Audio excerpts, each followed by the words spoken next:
नमस्कार। सत्यम शिवम सुंदरम जी के में आपका हार्दिक स्वागत है, अभिनंदन है। हम भारतीय संविधान और राज्य व्यवस्था के टॉपिकों के संदर्भ में अध्ययन कर रहे थे। बहुत से जो टॉपिक है उनका अध्ययन हमने किया भी है और इसमें हम संविधान के भाग 1, 2, 3, 4, 5 तक हमने पढ़ा। अभी भाग जो 6 है उस भाग 6 का अंतिम जो अध्याय है, अंतिम चैप्टर अभी चल रहा है। अभी हम पिछले टॉपिक में हमने उच्च न्यायालय के बारे में पढ़ा था। भारत का पूरा जो संविधान है, इस संविधान के संदर्भ में जो प्रश्न है ये प्रतियोगी परीक्षाओं में बहुत पूछे जाते हैं। जैसे कि हमने न्यायपालिका का उल्लेख किया है, राज्य में हमने राज्य की न्यायपालिका का उल्लेख किया है। तो राज्य की न्यायपालिका में जो निचली अदालतें हैं उच्च न्यायालय के अलावा, उनके बारे में भी प्रश्न है वो एग्जाम्स में पूछे जाते हैं। इन्हीं जो आने वाले टॉपिक्स हैं उनमें हम इन्हीं के बारे में चर्चा करेंगे।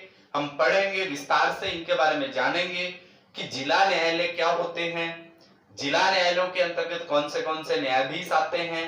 उनके बाद में हम ग्राम न्यायालय के बारे में भी पढ़ेंगे और जो सेना न्यायालय का टॉपिक आता है न्यायपालिका से संबंधित, उसके बारे में भी, मार्शल कोर्ट क्या होती है उसके बारे में भी हम पढ़ेंगे। तो ये जो सारी जानकारियां हैं इनके बारे में हम प्राप्त करेंगे। आज का जो हमारा टॉपिक है वो है अधीनस्थ न्यायालय, यानी संविधान का भाग 6 है, जिसमें हमने पिछले टॉपिकों में पढ़ा भी है। राज्य की परिभाषा वगैरह उसके संदर्भ में पढ़ा। भाग अध्याय 1 में, 2 में हमने कार्यपालिका पढ़ी, 3 में हमने विधायिका पढ़ी, 4 में हमने राज्यपाल की विधायी शक्ति अध्यादेश पढ़ा, 5 में हमने उच्च न्यायालय, और अध्याय 6 वो आज हम पढ़ेंगे संविधान के भाग 6 का अध्याय 6, जिसमें आता है अधीनस्थ न्यायालय। ये जो है आर्टिकल 233 से 237 तक के आर्टिकल्स हैं और इसमें आज के टॉपिक में हम पढ़ेंगे केवल जिला न्यायालय के बारे में कि जिला न्यायालय क्या होता है। आइए चर्चा करते हैं जिला न्यायालय के संबंध में जो अनुच्छेद हैं। जैसे कि हमने चर्चा की कि 233 से लेकर के 237 तक के अनुच्छेद इसके अंतर्गत आते हैं, तो क्या क्या प्रावधान इसके अंतर्गत हैं उनके बारे में जानते हैं। आर्टिकल 233 जो है उसमें जिला न्यायाधीशों की नियुक्ति का प्रावधान है। जिला न्यायाधीश कौन होते हैं अभी चर्चा करेंगे हम लोग। जिला न्यायाधीशों की नियुक्ति, जिला न्यायाधीश कौन होते हैं, जिले में जो सबसे बड़ा न्यायाधीश का पद होता है उसे जिला न्यायाधीश कहते हैं। जिला न्यायाधीश को जिला एवं सत्र न्यायाधीश भी कहा जाता है, क्योंकि उनकी सुनवाई करने के जो प्रकार होते हैं, क्योंकि आपको पता है मामले 2 प्रकार के होते हैं। हमने मामलों के 2 प्रकार पढ़े हैं। एक मामले होते हैं दीवानी मामले, जिनको हम सिविल मामले कहते हैं। दूसरे प्रकार के मामले होते हैं उनको बोलते हैं फौजदारी मामले, यानी कि ये होते हैं क्रिमिनल और ये होते हैं सिविल। तो सिविल कोर्ट और क्रिमिनल कोर्ट 2 प्रकार के कोर्ट होते हैं। अगर जिला का जो जिला न्यायाधीश है, जिला न्यायाधीश अगर दीवानी यानी सिविल अगर कार्य देखता है, सिविल कार्य देखता है तो वो कहलाता है सिविल कोर्ट, जिला न्यायालय। और अगर वो फौजदारी मामले यानी क्रिमिनल देखता है तो उसको कहते हैं सत्र न्यायालय। वह जिला न्यायाधीश अगर दीवानी मामले देखता है तो उसे जिला न्यायाधीश कहा जाता है, और अगर फौजदारी क्रिमिनल मामले देखता है तो उसे सत्र न्यायाधीश कहा जाता है। वही जिला न्यायाधीश होता है। तो इस जिला न्यायाधीश जो है उसको मामलों के अकॉर्डिंग क्या किया जाता है, इसमें विभाजन उसका किया जाता है या उसके नाम से पुकारा जाता है। ये जो जिला न्यायालय है, जिला न्यायालयों को उच्च न्यायालय और उच्चतम न्यायालय के ट्रायल कोर्ट के नाम से भी इनको जाना जाता है, क्योंकि ये ट्रायल कोर्ट होते हैं। जो जिला न्यायालय के न्यायाधीश होते हैं और जिला न्यायालय के जो न्यायाधीश होते हैं, अधीनस्थ न्यायालयों के न्यायाधीश होते हैं, उन्हीं न्यायाधीशों को जब उनको न्यायिक अनुभव प्राप्त होता है उसके बाद में उनको उच्च न्यायालय या उच्चतम न्यायालय में उनका क्या किया जाता है, उनका नियुक्ति की जाती है, उनका चुनाव किया जाता है। नियुक्ति की जाती है, वैसे चुनाव नहीं होता इनकी। तो जिला न्यायाधीशों की नियुक्ति के संदर्भ में इस आर्टिकल 233 में प्रावधान है। आपको पता होना चाहिए कि किस व्यक्ति को जिला न्यायाधीश के रूप में नियुक्त किया जाएगा। इसके लिए हम आगे पूरे टॉपिक में चर्चा करेंगे। आर्टिकल 233 जो है वो जिला न्यायाधीशों की नियुक्ति और उनके द्वारा किए गए निर्णयों के विधि मान्यकरण के बारे में उल्लेख है आर्टिकल 233 क में। उसके बाद में आर्टिकल 234 है न्यायिक सेवा में जिला न्यायाधीशों को छोड़ करके। आपको पता है कि जिला न्यायाधीशों को छोड़ करके इनके अलावा जो अन्य न्यायाधीश या अन्य जो व्यक्ति हैं उनकी नियुक्ति के संबंध में प्रावधान है वो आर्टिकल 234 में है। आपको पता है कि न्यायिक सेवा में बहुत से व्यक्ति कार्यरत रहते हैं, बहुत से अधिकारी कार्यरत रहते हैं, तो इसमें जिला न्यायाधीशों को छोड़ दिया जाए और उनके अलावा अन्य व्यक्ति जो इस न्यायिक सेवा में रहते हैं उनकी नियुक्ति का जो प्रावधान है वो आर्टिकल 234 में है। आर्टिकल 235 जो है उसमें अधीनस्थ न्यायालयों पर नियंत्रण जो है, जैसे कि हमने पहले भी चर्चा की है राज्यपाल के संदर्भ में, उच्च न्यायालय के संदर्भ में पिछले टॉपिक में, कि अधीनस्थ न्यायालयों पर नियंत्रण किसका रहता है, हाई कोर्ट का रहता है, न कि सुप्रीम कोर्ट का।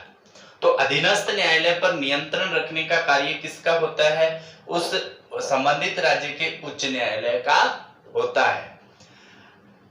आर्टिकल 236 है वो जिला न्यायाधीश और न्यायिक सेवा की व्याख्या है, उसका प्रावधान है आर्टिकल 236 में, जिला न्यायाधीश और न्यायिक सेवा की व्याख्या। जिला न्यायाधीश आपको पता है, अभी बार बार हम चर्चा कर रहे हैं जिला न्यायालय, अधीनस्थ न्यायालय, जिला न्यायालय, और हम चर्चा कर रहे हैं जिला न्यायाधीश के बारे में।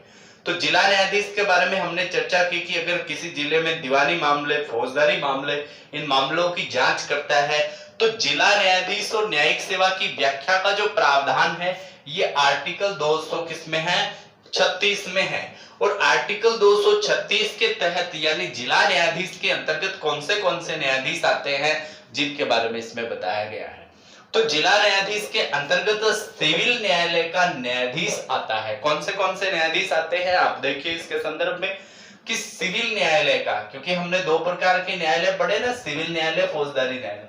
तो सिविल न्यायालय का न्यायाधीश जज ऑफ ए सिविल कोर्ट।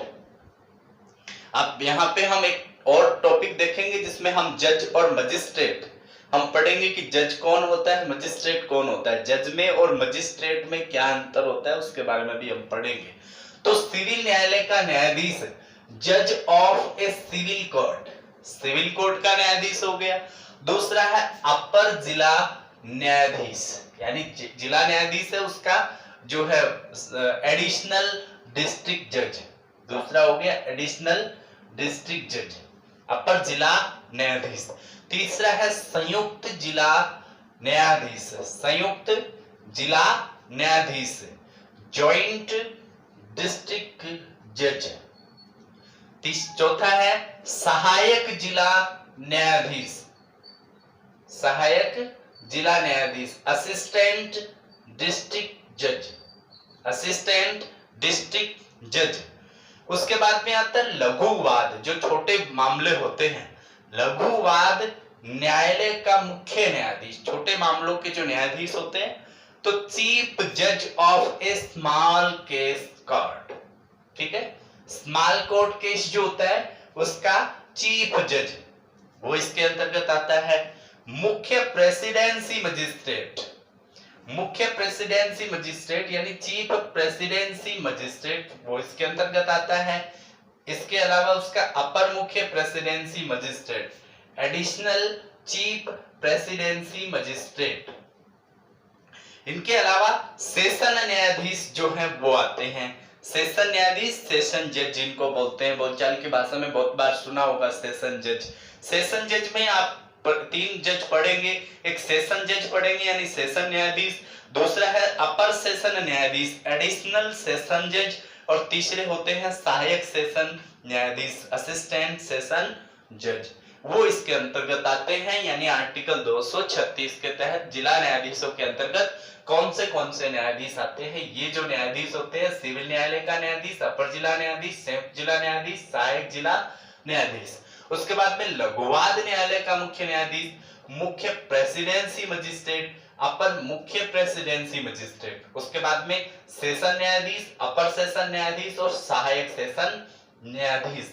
ये जो है ये आर्टिकल 236 के तहत जिला न्यायाधीशों के अंतर्गत आते हैं। इसके बाद में आर्टिकल 237 है। आर्टिकल 237 ये कह रहा है कि जो संविधान का भाग 6 है और भाग 6 का जो अध्याय 6 है और अध्याय 6 में जो अधीनस्थ न्यायालय हैं, तो अधीनस्थ न्यायालयों के यानी इस अध्याय के जो प्रावधान हैं, उन प्रावधानों का दंडाधिकारियों के किसी वर्ग या वर्गों पर लागू होना, इस जो पूरे के पूरे जो प्रावधान हैं इस भाग के आर्टिकल 233 से 237 के अंतर्गत ये सारे जो प्रावधान हैं वो उनका दंडाधिकारी जो हैं उनके किसी वर्ग या इनके वर्गों पर लागू होना वो आर्टिकल 237 के अंतर्गत आता है। तो ये जो है ये उल्लेख इसके अंतर्गत है। अब हम पढ़ते हैं जिला न्यायाधीशों की नियुक्ति उनके जो है उनके संदर्भ में। सबसे पहले इसके अर्थ को जान लेते हैं कि अधीनस्थ न्यायालय क्या होता है। हमने पहले भी चर्चा की है कि अधीनस्थ न्यायालय क्या होते हैं। हमने चर्चा की है कि उच्च न्यायालय जो होता है, उच्च न्यायालय के अलावा जो उच्च न्यायालय होता है, उनके उच्च न्यायालय के अलावा आपको पता है कि जो राज्य है, राज्य के प्रत्येक जिले में अन्य जो न्यायालय है उनकी स्थापना है वो भी की गई है। तो ये जो न्यायालय हैं, इन न्यायालयों को क्या कहा जाता है? इन्हें अधीनस्थ न्यायालय है वो कहा जाता है। क्या कहा जाता है? अधीनस्थ न्यायालय कहा जाता है। ठीक है। उसके बाद में हम बात करते हैं कि जो अधीनस्थ न्यायालय होते हैं, ये अधीनस्थ न्यायालय क्या होते हैं, इन पर नियंत्रण किसका होता है? तो इन पर नियंत्रण अभी पहले भी हमने पढ़ा है कि इन पर नियंत्रण है वो किसका होता है? हाई कोर्ट का होता है। इसके बारे में हमने इसमें पढ़ा है। इन अधीनस्थ न्यायालयों को, अधीनस्थ जो न्यायालय है, इन अधीनस्थ न्यायालयों को क्या कहा जाता है? इन अधीनस्थ न्यायालयों को जिला न्यायालय कहा जाता है। क्या कहा जाता है? जिला न्यायालय कहा जाता है। ठीक है। ये जो जिला न्यायालय होता है, इन जिला न्यायालयों को दो भागों में बांटा जाता है, जिला न्यायालय कहा जाता है। ये जो जिला न्यायालय हैं, इनको दो भागों में बांटा जाता है। दो कौन से भाग होते हैं? एक जो होते हैं वो होते हैं दीवानी न्यायालय, और दूसरे प्रकार के जो न्यायालय होते हैं वो होते हैं फौजदारी न्यायालय। आपको पता है मामले दो प्रकार के होते हैं, एक दीवानी और एक फौजदारी। आप देखेंगे दीवानी जो है उनको बोलते हैं सिविल कोर्ट, और फौजदारी न्यायालय होते हैं उनको बोलते हैं क्रिमिनल कोर्ट।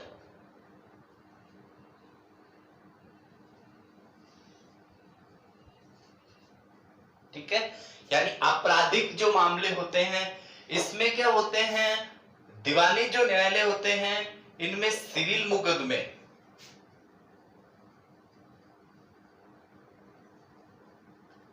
वो देखे जाते हैं, और ये जो है इसमें आपराधिक मामले जो हैं वो इसमें देखे जाते हैं। इसमें सिविल मुकदमे और इसमें आपराधिक मुकदमे हैं वो देखे जाते हैं। ये जो जिला न्यायालय होता है, इस जिला न्यायालय का जो मुखिया होता है, इस जिला न्यायालय का जो मुखिया होता है उसे क्या कहा जाता है? उसे कहा जाता है जिला जज। क्या कहा जाता है? जिला जज, जिला न्यायाधीश उसको कहा जाता है। ठीक है। इसका मुखिया कौन होता है? जिला न्यायाधीश होता है। ये जिला न्यायाधीश जो होता है इसको दो नामों से पुकारा जाता है। इस जिला न्यायाधीश को किस नाम से पुकारा जाता है? इसे संयुक्त रूप से जिला एवं सत्र न्यायाधीश भी कहते हैं। जिला और सत्र न्यायाधीश भी कहते हैं। क्यों कहते हैं जिला और सत्र न्यायाधीश? यानी अगर यह न्यायाधीश अगर सिविल मामलों के जो सिविल मामले होते हैं, सिविल मामलों की सुनवाई करता है, सिविल मामलों की सुनवाई करता है, तो उसे क्या कहा जाता है? उसे कहा जाता है जिला न्यायाधीश। उसे जिला न्यायाधीश उसको कहा जाता है। और अगर यही व्यक्ति आपराधिक मामले, आपराधिक यानी क्रिमिनल जो केस होते हैं, क्रिमिनल केस, आपराधिक मामलों की सुनवाई की जाती है, ठीक है, तो उसे कहा जाता है सत्र न्यायाधीश। ठीक है, तो इसे कहा जाता है डिस्ट्रिक्ट जज और इसे कहा जाता है सेशन जज। तो आप देखेंगे कि डिस्ट्रिक्ट जज कौन होता है, सेशन जज कौन होता है। यही जिला का जो जज होता है, अगर सिविल मामलों से संबंधित सुनवाई करता है तो उसे जिला न्यायाधीश कहा जाता है, और आपराधिक मामलों से संबंधित सुनवाई करता है तो उसे सत्र न्यायाधीश कहा जाता है, सेशन जज उसको कहा जाता है। ये जो कोर्ट होते हैं, जिला न्यायालय होते हैं, ये जो जिला न्यायालय होते हैं ये ट्रायल कोर्ट के रूप में होते हैं। इनको क्या कहा जाता है? ट्रायल कोर्ट भी कहा जाता है। ट्रायल कोर्ट के रूप में भी ये जाने जाते हैं। ठीक है, उसके बाद में हम बात करते हैं इन न्यायाधीशों की नियुक्ति। इनकी नियुक्ति किसके द्वारा की जाती है? तो जिला न्यायाधीशों की जो नियुक्ति है वो राज्यपाल के द्वारा की जाती है। किसके द्वारा की जाती है? संबंधित राज्य के राज्यपाल द्वारा। और राज्यपाल जो है ये राज्य का जो लोक सेवा आयोग है, लोक सेवा आयोग के सलाह पर करता है। यानी उस जज की नियुक्ति है वो राज्यपाल के द्वारा और राज्य के जो लोक सेवा आयोग है उन दोनों के द्वारा संयुक्त रूप से की जाती है। किस भी व्यक्ति की नियुक्ति करेंगे तो उस व्यक्ति की जो योग्यता है, नियुक्ति करेंगे किसकी करेंगे? योग्य व्यक्ति की करेंगे। तो क्या क्या योग्यता उसकी है? तो उसकी योग्यता के संदर्भ में ये है कि या तो वह 7 वर्ष तक का उसको वकालत का अनुभव हो, वकालत का अनुभव हो, अधिवक्ता रह चुका हो, या 7 वर्ष तक उसे न्यायिक सेवा का अनुभव हो, यानी वह कहीं पे भी जज रह चुका हो। तो 7 वर्ष तक वकालत या 7 वर्ष तक न्यायिक सेवा का अनुभव जिस व्यक्ति को प्राप्त है उसी व्यक्ति की नियुक्ति है वो जिला जज के रूप में, जिला न्यायाधीश के रूप में है वो राज्यपाल के द्वारा लोक सेवा आयोग के जो संयुक्त जो निर्णय है उसके द्वारा की जाएगी। तो ऐसे व्यक्ति को क्या बनाया जाएगा? इसका जो जज है वो बनाया जाएगा। योग्यता के बाद में हम बात करते हैं इनको पद से हटाना।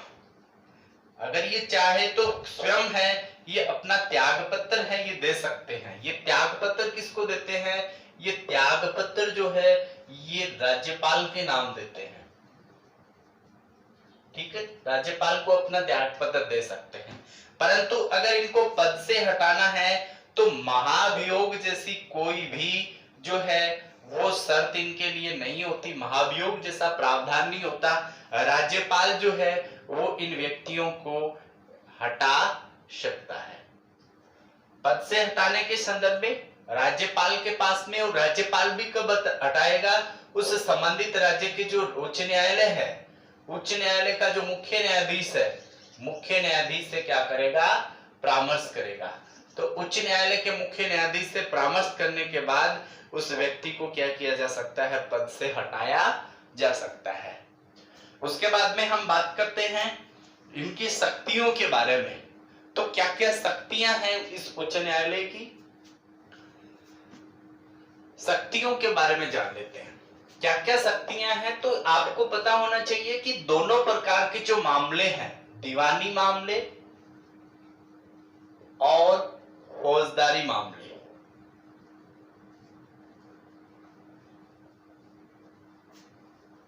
उनकी दोनों की क्या कर सकते हैं ये जज सुनवाई कर सकते हैं। इनके अलावा ये आपराधिक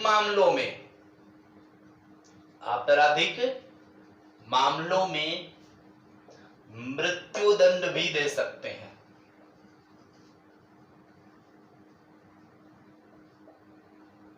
इनके अलावा अगर आपको पता है कि किसी व्यक्ति को इनके जो है अधीनस्थ न्यायालय जो है, अधीनस्थ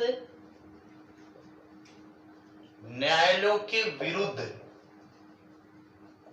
हाईकोर्ट में अपील की जा सकती है।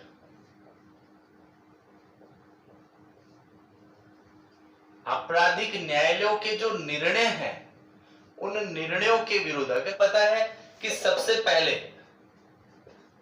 पहले क्या होती है, जो अपील है, सबसे पहले अपील जो है आपराधिक मामलों की वो कहां होती है, अधीनस्थ न्यायालयों में ही होती है। ठीक है, तो अधीनस्थ न्यायालयों में जो अपील होती है, अधीनस्थ न्यायालयों के विरुद्ध हाईकोर्ट में अपील की जा सकती है। लेकिन हाईकोर्ट में अपील करने से पहले कहां अपील करनी पड़ेगी, जो अधीनस्थ न्यायालय है यानी जिला न्यायालय है उसमें क्या करनी पड़ेगी, अपील करनी पड़ेगी। इनके अलावा जो अन्य अधीनस्थ न्यायालय हैं, अधीनस्थ न्यायालयों की जो अपील है वो कहां की जा सकती है, जिला न्यायालय में की जा सकती है। जैसे मान लीजिए कोई न्यायालय होता है और उस न्यायालय में अगर किसी व्यक्ति को न्याय नहीं मिलता है या न्याय की उम्मीद नहीं होती है, तो ऐसी कंडीशन में वो व्यक्ति क्या करेगा, जिला न्यायालय में अपनी अपील है वो करेगा। तो अधीनस्थ न्यायालयों की जो अपील है, अधीनस्थ न्यायालयों के विरुद्ध जो अपील है वो कहां की जा सकती है, जिला न्यायालय में। फिर जिला न्यायालय की जो अपील है उसके बाद में वो कहां की जा सकती है, हाई कोर्ट में। और उसके बाद में हाई कोर्ट की अपील है वो कहां की जा सकती है, सुप्रीम कोर्ट में। तो जैसे कि हमने बताया था कि न्यायपालिका पिरामिड के आकार में सबसे पहले निचली अदालतें हैं, उनके बारे में निचली अदालतों के बाद में फिर उसके बाद में जिला न्यायालय में सुनवाई की जा सकती है, जिला न्यायालय के बाद में हाई कोर्ट में, और हाई कोर्ट के बाद में सुप्रीम कोर्ट में जाकर के उनकी सुनवाई है वो की जा सकती है। तो अधीनस्थ न्यायालयों की अपील है वो, उसके बाद में जिला न्यायालय में इनकी सुनवाई है वो की जा सकती है। तो इस प्रकार के जो मामले हैं, इस प्रकार के मामलों की सुनवाई जो है वो कहां होती है, अधीनस्थ न्यायालयों में होती है। आपको पता है जैसे कि हमने पहले भी कहा था कि सिविल मामले हैं वो सीधे हाई कोर्ट में नहीं रखे जा सकते। सबसे पहले सिविल मामलों से संबंधित जो अपील है वो अधीनस्थ न्यायालयों में ही, जिला न्यायालयों में ही की जा सकती है। हमने ये भी चर्चा की थी कि केवल मुंबई, कोलकाता और जो चेन्नई हाई कोर्ट है, जिनके नाम अभी चेंज किए हैं 2016 से, उससे पहले ये कलकत्ता, मद्रास और जो बंबई हाई कोर्ट के नाम से जाना जाता था। तो इन न्यायालयों में, इन तीन जो न्यायालय हैं, इन तीन न्यायालयों में सिविल मामले सीधे हाई कोर्ट में सुनवाई की जा सकती है। बाकी क्या किया जाएगा, पहले अधीनस्थ न्यायालयों में, अधीनस्थ न्यायालयों से उसके बाद में हाई कोर्ट में जाएंगे। तो आज के टॉपिक में हमने अधीनस्थ न्यायालय के बारे में, इन महत्वपूर्ण जानकारियों के बारे में टॉपिक में चर्चा की है, बात की है। आगे हम इस टॉपिक में और जो महत्वपूर्ण न्यायपालिका से संबंधित जो प्रावधान है, न्यायालय हैं, उनके बारे में विस्तार से चर्चा करेंगे, अध्ययन करेंगे। अगर आपने इस टॉपिक के बारे में और अगर आपको न्यायपालिका के संदर्भ में अधिक जानकारी चाहिए तो डिस्क्रिप्शन बॉक्स में लिंक है, आप वहां पर जाकर के और उच्च न्यायालय, सर्वोच्च न्यायालय या अन्य न्यायालय से संबंधित जो जानकारी है वो आप प्राप्त कर सकते हैं।